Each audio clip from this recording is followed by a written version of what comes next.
ರಾಜ್ಯದ ಜನರು ಈಗಾಗಲೇ ಬೆಲೆ ಏರಿಕೆಯ ಬಿಸಿಯಿಂದ ತತ್ತರಿಸಿ ಹೋಗಿದ್ದಾರೆ. ಗ್ರಾಹಕರ ಜೇಬಿಗೆ ಕತ್ತರಿ ಮೇಲೆ ಕತ್ತರಿ ಬೀಳ್ತಾ ಇದೆ.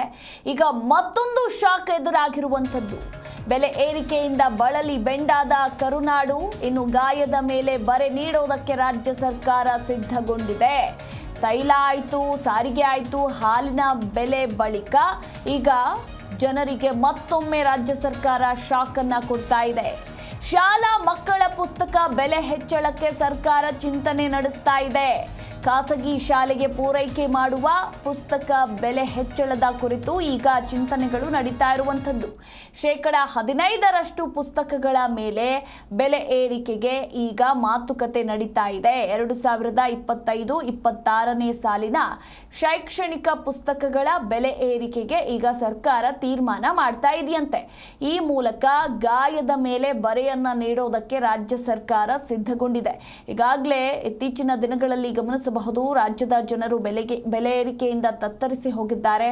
ಹಾಲಾಯಿತು, ಮೆಟ್ರೋ ಆಯಿತು, ಬಸ್ ಆಯಿತು, ಹಾಗೆ ವಿದ್ಯುತ್ ಆಯಿತು, ನೀರು ಕೂಡ ಆಯಿತು, ಪೆಟ್ರೋಲ್, ಡೀಸೆಲ್, ಹಾಗೆ ದಿನನಿತ್ಯ ವಸ್ತುಗಳ ಬೆಲೆ ಏರಿಕೆಯಿಂದ ರೋಸಿ ಹೋಗಿರುವ ಜನರಿಗೆ ಈಗ ಮತ್ತೊಮ್ಮೆ ರಾಜ್ಯ ಸರ್ಕಾರ ಬರೆಯನ್ನ ಹಾಕ್ತಾ ಇದೆ.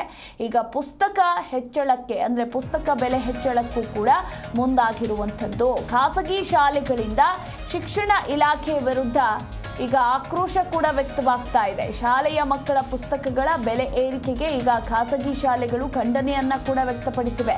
ಖಾಸಗಿ ಶಾಲಾ ಸಂಘಟನೆಯಿಂದ ಈ ಒಂದು ವಿಚಾರಕ್ಕೆ ತೀವ್ರ ವಿರೋಧ ವ್ಯಕ್ತವಾಗ್ತಾ ಇದೆ.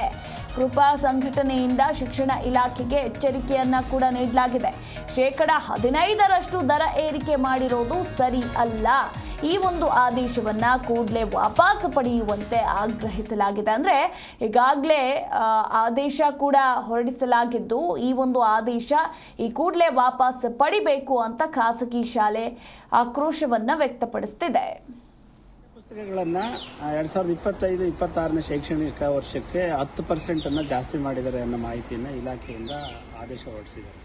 ಇದು ನಿಜಕ್ಕೂ ಬಹಳ ದುಃಖಕರವಾದ ಸಂಗತಿ. ಯಾಕೆಂತಂದರೆ ಈಗ ಶಾಲಾ ಫೀಸಸ್ಸು 15% ಜಾಸ್ತಿ ಮಾಡಿ ಅಂತ ಹೇಳ್ತಾರೆ. ಬಟ್ ಇನ್ಫ್ಲೇಷನ್ ನೋಡಿದರೆ ಸಿಕ್ಕಾಪಟ್ಟೆ ರೈಸ್ ಆಗಿದೆ. ಆಮೇಲೆ ಆ ಕಡೆ ಸ್ಯಾಲ್ರಿಗಳನ್ನು ನಾವು ಹೈಕ್ ಮಾಡಬೇಕಾಗುತ್ತೆ ಶಿಕ್ಷಕರಿಗೆ. ಅದರ ಜೊತೆಗೆ ಶಾಲೆಗೆ ಬೇಕಾಗಿರೋ ಮೂಲಭೂತ ಸೌಕರ್ಯಗಳನ್ನು ಒದಗಿಸಬೇಕು ಅಂತಂದರೆ ಇವತ್ತಿನ ವಸ್ತುಗಳ ಬೆಲೆ ಗಗನಕ್ಕೆ ಏರಿತ್ತು. ಸೊ ಇಂಥ ಸಂದರ್ಭದಲ್ಲಿ ಪಠ್ಯಪುಸ್ತಕಗಳ ಬೆಲೆ ಕಳೆದ ವರ್ಷವೂ ಕೂಡ 15% ಜಾಸ್ತಿ ಮಾಡಿದ್ರು, ಮತ್ತು ಈ ವರ್ಷವೂ ಕೂಡ 10% ಜಾಸ್ತಿ ಮಾಡ್ತಾ ಹೋದರೆ ಸೊ ಇನ್ನು ಪೋಷಕರ ಒಂದು ಆಕ್ರೋಶವನ್ನು ಖಾಸಗಿ ಶಾಲೆಗಳು ಅನುಭವಿಸಬೇಕಾಗುತ್ತೆ. ಸೊ ಸರ್ಕಾರ ಇದ್ರ ಬಗ್ಗೆ ಯೋಚನೆ ಮಾಡಬೇಕಾಯಿತು. ಕಳೆದ ಬಾರಿ ನೀವು ರೈಸ್ ಮಾಡಿದರೆ ಮತ್ತೆ ಪುನಃ ಈ ವರ್ಷ ರೈಸ್ ಮಾಡೋದನ್ನು ಕೃಪಾ ಸಂಘಟನೆ ಉಗ್ರವಾಗಿ ಖಂಡಿಸುತ್ತೆ. ಸೊ ಇದು ಖಂಡಿತ ಭಾಳಷ್ಟು ಬಡ ಪೋಷಕರಿಗೆ, ಬಡವರು ಖಾಸಗಿ ಶಾಲೆಯಲ್ಲಿ ಓದಿಸುವಂಥ ಆಸೆ ಇಟ್ಕೊಂಡಿರೋರಿಗೆ ದೊಡ್ಡ ಆಘಾತಕಾರಿಯಾದಂಥ ವಿಷಯ. ಸೊ ಈ ನಿರ್ಧಾರವನ್ನು ಕೃಪಾ ಸಂಘಟನೆ ಖಂಡಿಸುತ್ತೆ, ಮತ್ತು ಇಂಥ ನಿರ್ಧಾರ ಒಳ್ಳೆಯದಲ್ಲ ಅಂತ ಅನ್ನೋದನ್ನು ಕೂಡ ಭಾಳ ಸ್ಪಷ್ಟವಾಗಿ